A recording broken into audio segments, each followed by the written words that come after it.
A 17-year-old black girl was forced out of her rightful first-class seat, not for breaking a rule, but because someone decided she didn't look like she belonged. She didn't yell, she didn't fight. She sent one message, and that message stopped an entire plane, shook the aviation industry, and changed the rules forever. Her name? Jasmine Raynor. And her silence spoke louder than any protest ever could. Where are you watching from? Let us know in the comments. Don't forget to subscribe to our channel so you won't miss the next story that might just change the way you see the world. Jasmine Raynor adjusted the strap of her backpack as she stepped onto Flight 492, her sneakers quiet against the carpeted jet bridge. At just 17, she had never flown alone before, let alone in first class. But today wasn't just any flight. It was a celebration, a reward, proof that her hard work, the late-night soldering circuits in her school's robotics lab, the weekends spent coding algorithms while others went to parties, had paid off. Her aunt, Daniela Raynor, a woman Jasmine admired more than anyone in the world, had surprised her with a first-class ticket after she won the National Youth Robotics Championship. Seat 4A, window side. Jasmine clutched the ticket like a badge of honor. She stepped into the cabin with hesitant confidence, her eyes sweeping the interior, lined with sleek leather seats, cool lighting, and the hushed conversations of business travelers. Her hoodie and jeans contrasted sharply with the tailored suits and luxury handbags around her. But Jasmine didn't let that rattle her. She had earned her place. She had earned 4A. Sliding into the seat, she let her faded backpack rest gently at her feet, fingers grazing the fraying fabric for comfort. Through the window, the afternoon sun spilled across the tarmac, glowing gold over distant plains. Jasmine pulled out her worn copy of Women in STEM Who Changed the World, flipping to the chapter on Mae Jemison. She had read it a dozen times, but it always calmed her nerves. As passengers filtered in, Jasmine kept her head down, her headphones resting around her neck, not playing anything yet. She didn't want to miss the moment the engines roared to life. This flight marked the beginning of a new chapter. Not just travel, but freedom, growth. The air in first class smelled faintly of citrus and leather polish. Everything was new, luxurious, almost surreal. She barely noticed the clicking of heels until they stopped beside her row. A woman's voice sliced through the calm. "Excuse me, miss, this is first class," the flight attendant said, not kindly but firmly. Jasmine looked up. The woman had silver blonde hair pulled into a perfect bun, makeup that seemed painted on with a ruler, and a name tag that read Clara Monroe. Her tone wasn't curious or confused. It was accusatory, as though Jasmine's presence itself was an error. "I know," Jasmine answered, polite but cautious. "This is my seat. 4A. Clara's eyes narrowed. "May I see your boarding pass?" Jasmine nodded quickly, pulling the glossy sleeve from the pocket of her hoodie. Clara barely glanced at it before her lips thinned into a tight, practiced smile. "There must be a mistake," she said. "I'll escort you to economy." The words stunned Jasmine. "But my aunt booked this seat for me." I'm sure she did," Clara cut in, her voice like glass. Around them, passengers began to glance over, some out of curiosity, others with quiet judgment in their eyes. Not a single one said a word. Jasmine stared at the woman, then looked down at the pass still in her hand. 4A. First class. She wanted to protest, but her instincts kicked in. If she pushed back, she'd be seen as difficult. If she raised her voice, she'd be seen as a threat. She had learned long ago that sometimes silence was safer than truth. Swallowing her pride, Jasmine grabbed her backpack and rose. Her limbs felt like they were made of concrete. She walked slowly, passing leather seats and half-lowered gazes. No one asked questions. No one intervened. To them, she had just been in the wrong place. Settling into a middle-seat coach, Jasmine stared out at the wing, blinking hard to keep tears at bay. Her fingers wrapped around her phone. She typed a message, short and sharp, and hit send. "They said I don't belong here. I'm in coach now." And with that, the real flight had just begun. In a sleek government building in Washington, D.C., the glow of late afternoon filtered through the towering windows of the Department of Transportation. Daniela Raynor was midway through a high-level logistics review when her phone buzzed softly beside her binder. One glance at the screen, and the temperature in the room seemed to shift. Her niece's name flashed across the lock screen. The message was brief, but its impact immediate. They said I don't belong here. I'm in coach now. Daniela's jaw tightened. A moment passed where she said nothing. Then she rose from her chair, excusing herself from the meeting with a crisp nod. Her heels clicked across the polished floor as she stepped into a quiet corridor, her face composed but her mind already racing. She had seen these kinds of incidents before, heard the stories, read the reports, filed the complaints, but never had it hit so close to home. Jasmine wasn't just any passenger. She was family. And Daniela Rayner wasn't just any relative. She was a federal transportation investigator with authority, experience, and a very long reach. Within minutes, Daniela was on a secure line with the FAA's Emergency Coordination Unit. Her voice was measured, but every word was edged with iron. Flight 492, Atlantic Sky Airlines, out of LAX. We have a potential compliance breach involving a minor with a valid first-class boarding pass. Immediate priority hold required. Do not let that plane take off. Back on the runway in Los Angeles, Flight 492 had just completed boarding. The engines had begun to purr, the final safety checks underway. Inside the cockpit, Captain Alan Rivera adjusted his headset when the comms lit up with an unexpected message. FAA Directive, Level 1 hold. All taxiing procedures must cease. Remain at gate until further notice. Rivera blinked, double-checking the signal. That's not a standard delay, he muttered to his co-pilot. Nope, came the reply. And it's not coming from dispatch. This is high, real high. In the first-class galley, Clara Monroe felt the slight shift in the cabin as the engines paused their idle hum. She dismissed it at first.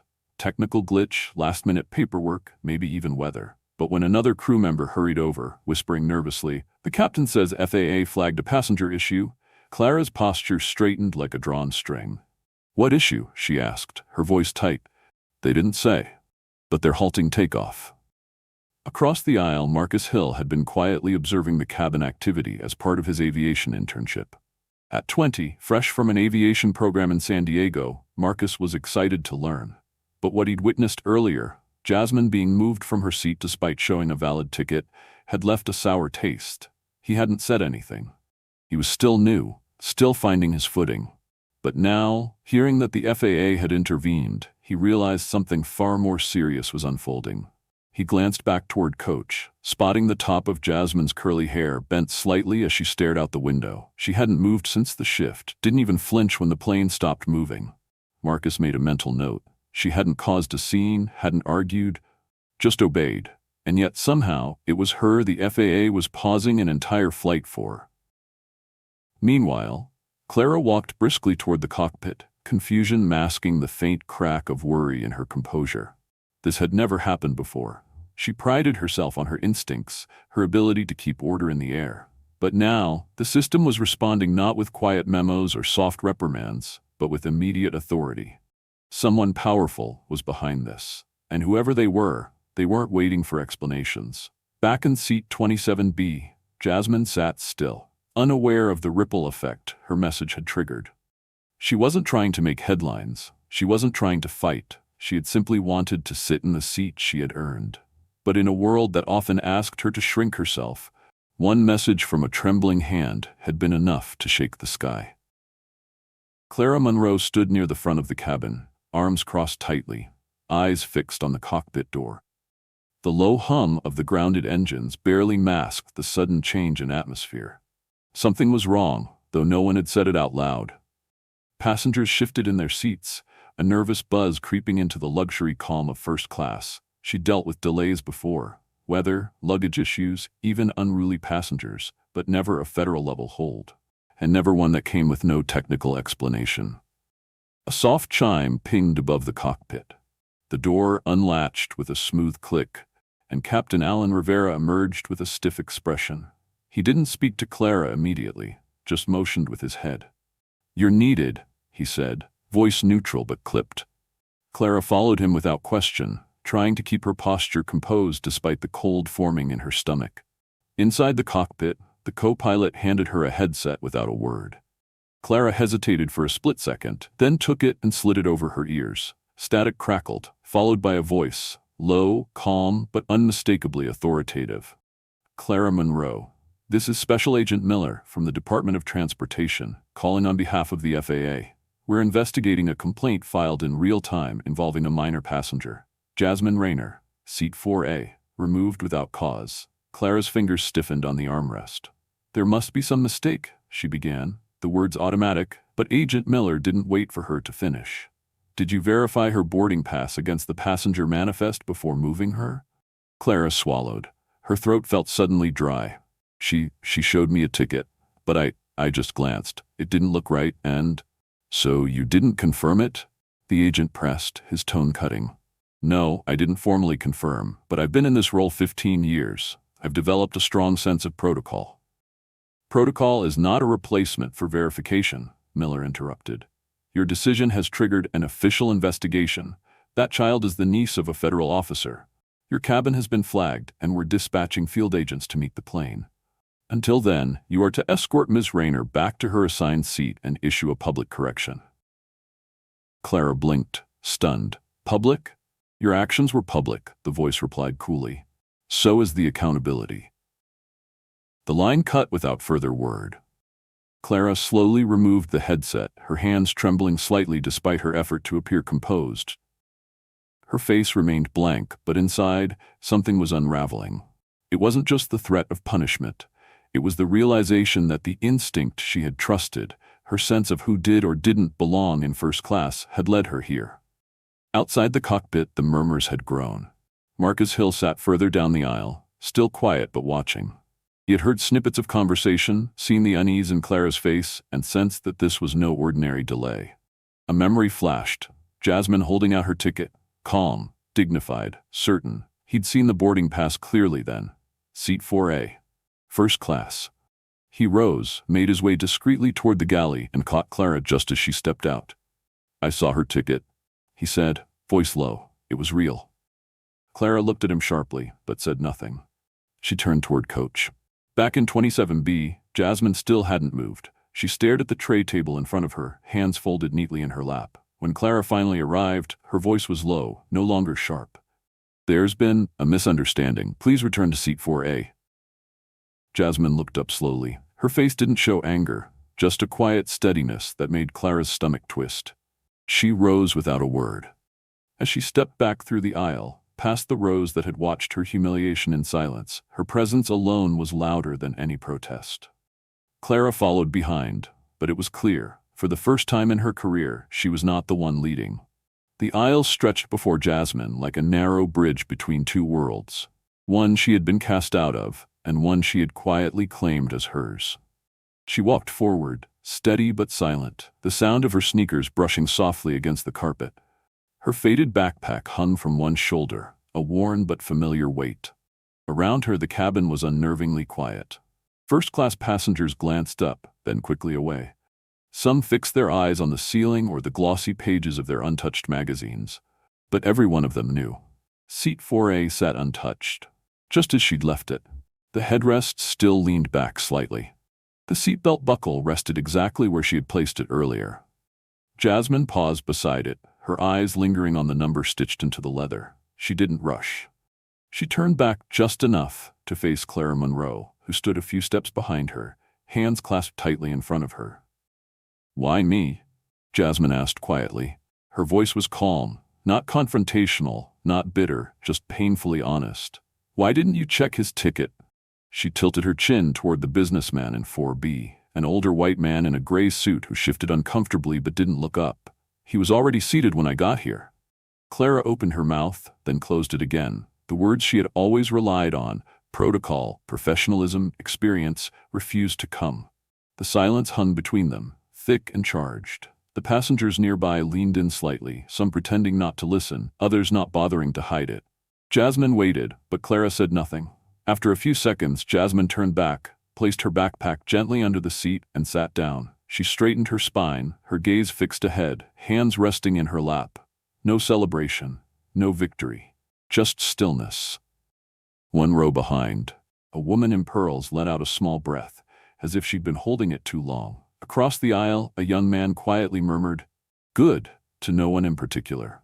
And at the far end of the cabin, Marcus Hill leaned back in his seat, a subtle but unmistakable relief washing over his features. He hadn't spoken earlier when he could have, but he wouldn't forget this moment. Clara lingered for another second, then turned away. Her steps back to the galley were heavier now, as if each one pressed deeper into the carpet. She avoided the glances of her fellow crew members. The sense of command she had always carried felt distant, like a uniform that no longer fit. In her seat, Jasmine remained composed, eyes on the window. The sunlight poured in, casting warm gold over her cheeks. It didn't feel triumphant, it felt necessary. The captain's voice crackled over the intercom. "Ladies and gentlemen, thank you for your patience. We're cleared for departure. Please remain seated and ensure your belts are fastened." The plane began to rumble as the engines powered on once again, this time not for escape, but for continuation. Jasmine let out a breath she hadn't realized she was holding. This wasn't justice. Not yet. But it was acknowledgement. As the plane pulled back from the gate, a quiet voice floated across the aisle. "I'm sorry." Jasmine turned her head slightly. It was the man from 4B. His eyes didn't quite meet hers, but his tone was sincere. She gave a small nod, nothing more. When the plane finally lifted off the runway, climbing toward the clouds, Jasmine looked out the window, not at the view, but at her own reflection. For the first time that day, she allowed herself a small, fleeting smile. Not because she'd won, but because she hadn't backed down. The descent felt different, not just in altitude, but in gravity, of everything that had happened, of everything now unfolding in waves far beyond the windows of Flight 492. Jasmine sat quietly in seat 4A, the same way she had earlier that afternoon, but the air around her was no longer the same. It carried weight, a stillness, as though the cabin had become some sort of unspoken monument to a moment no one on board would soon forget.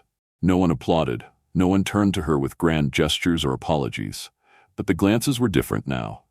Longer, heavier. There was no mistaking it anymore. She had not been mistaken.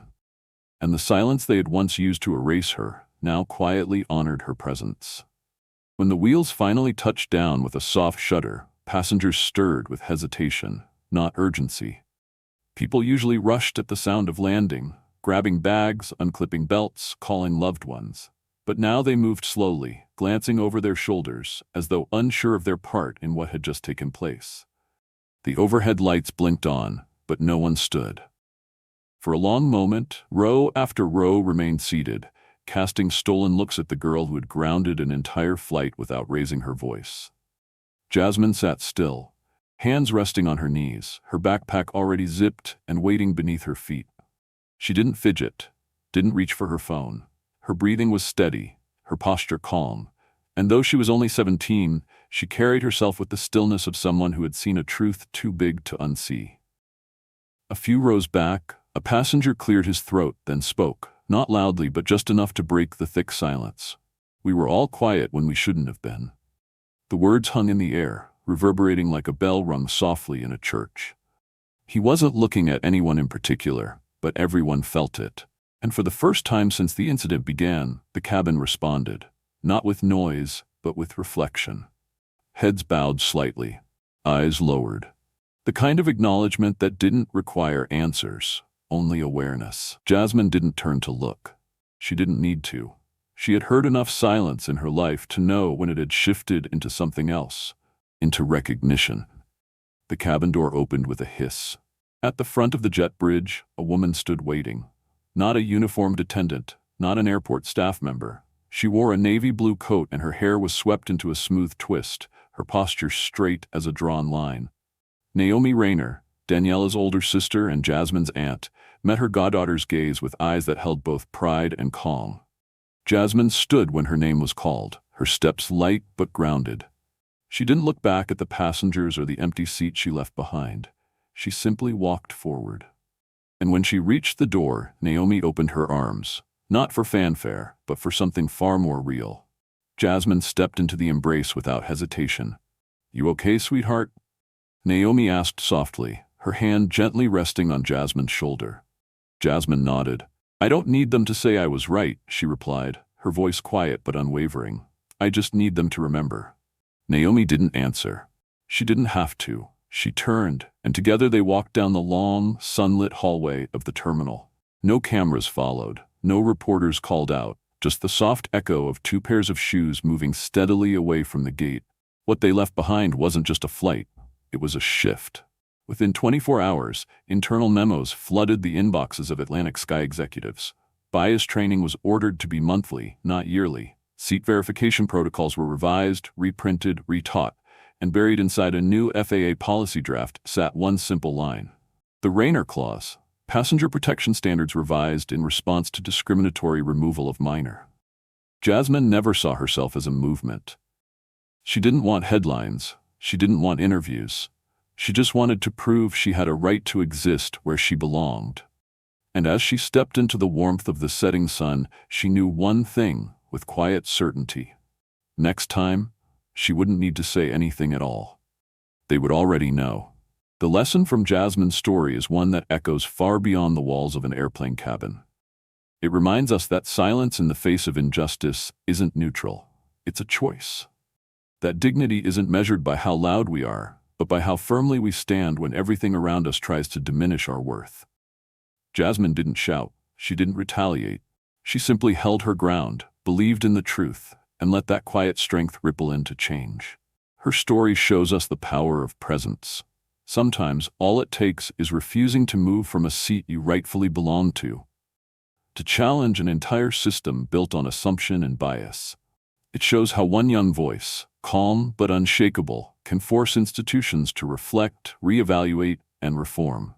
And most importantly, it teaches us that true justice doesn't always arrive with fanfare. Sometimes it walks in quietly, sits down, and waits until it can no longer be ignored. So the next time you see something wrong, don't wait to be told what to do. Don't let the fear of standing out stop you from standing up. Because change doesn't always start with the powerful. Sometimes it starts with someone like Jasmine, young, underestimated, but unwilling to be silent. Before we go, let us ask, where are you watching from? Drop your city or country in the comments. We'd love to hear from you. And if this story moved you, inspired you, or made you think, please subscribe to our channel so you don't miss the next powerful journey. Let's keep spreading stories that matter.